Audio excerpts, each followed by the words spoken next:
येणाऱ्या 25 तारखेला ज्या वेळेला नवी मुंबईचा लोकनेते दिबा पाटील आंतरराष्ट्रीय नवी मुंबई विमानतळ हा खुला होणार आहे, तो खुला होण्याच्या आधी राज्य सरकारनं त्या विमानतळाला घोषित केलेलं लोकनेते दिबा पाटील नवी मुंबई आंतरराष्ट्रीय विमानतळ हे नामकरण किंवा माननीय मुख्यमंत्री देवेंद्र फडणवीस साहेबांच्या भाषेतील नामविस्तार हे व्हावं या दृष्टिकोनातून आत्ताच आम्ही सन्माननीय मुख्यमंत्री महोदयांना भेटलो। सन्माननीय मुख्यमंत्री महोदयांना आम्ही मागणी केली की विमानतळाचं पहिलं उड्डाण त्या विमानतळावरून होण्याच्या आधी या विमानतळाचं हे नामकरण झालं पाहिजे।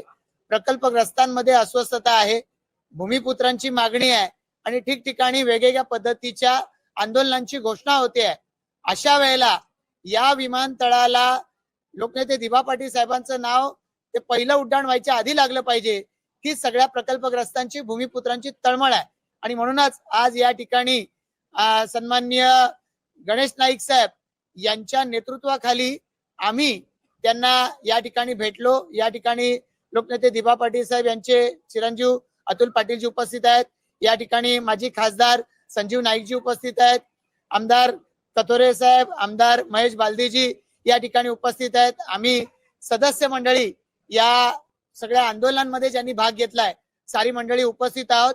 या आंदोलनांमध्ये वेगवेगळ्या पद्धतीनं जी आधी आंदोलनं झाली त्याच्या वेगवेगळ्या केसेस आम्हा सर्वांवरती आहेत आणि त्यामुळे सगळ्यात जास्त याची तळमळ आणि अस्वस्थता ही आमच्यामध्ये आहे, तशीच ती प्रकल्पग्रस्त भूमिपुत्रांमध्ये आहे।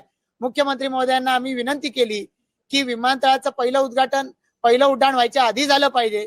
मुख्यमंत्र्यांनी सांगितलं की नेमकं त्याच्या आधी होईल का सांगता येत नाही, पण पंतप्रधानांनी आश्वस्त केलंय, त्यामुळे दिबा पाटील साहेबांचं नाव या विमानतळाला लागणारच हे त्यांनी सांगितलंय।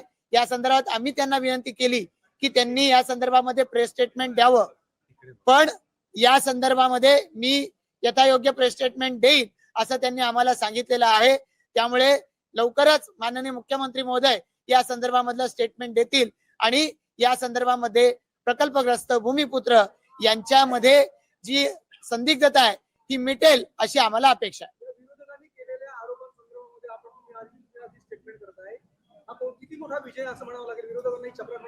ज्या वेळेला प्रत्यक्षरित्या नामकरण होईल त्यावेळेला हा विजय आम्ही साजरा करू।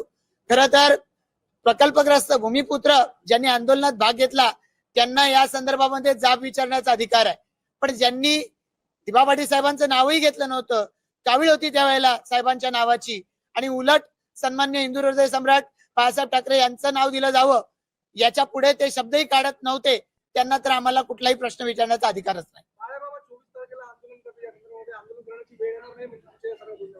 मला माहिती नाही त्यांना आंदोलन करायचंय ते कुठल्या नेमक्या कारणासाठी करायचंय, पण ज्या वेळेला मुख्यमंत्री आम्हाला आश्वस्त करतात, पंतप्रधानांचा शब्द आहे असं सांगतात, आमच्यासाठी तो अंतिम आहे निश्चितपणानं। कारण असं आहे की यापूर्वीची जी आंदोलनं झाली त्या आंदोलनांमध्ये ते कुठेही दिसले नाही, ते राजकारणात तर फार आधीपासून आहेत। मुख्यमंत्र्यांनी ज्या पद्धतीने तुम्हाला आश्वस्त केलेलं आहे 25 तारखेला उडाण होते असं अशी एकंदरीत स्थिती दिसते। आता या नामकरणाचा अगदी कालावधी जवळ आहे अशी एकंदरीत स्थिती आहे, त्यामुळे या संदर्भामध्ये तुम्ही पंतप्रधानांनाही भेटणार आहात का? माननीय मुख्यमंत्री महोदयांच्या माध्यमातून आम्ही हे सगळे प्रयत्न करतोय, त्यांच्या नेतृत्वाखाली या संदर्भात जे करायचे ते सगळे प्रयत्न करू।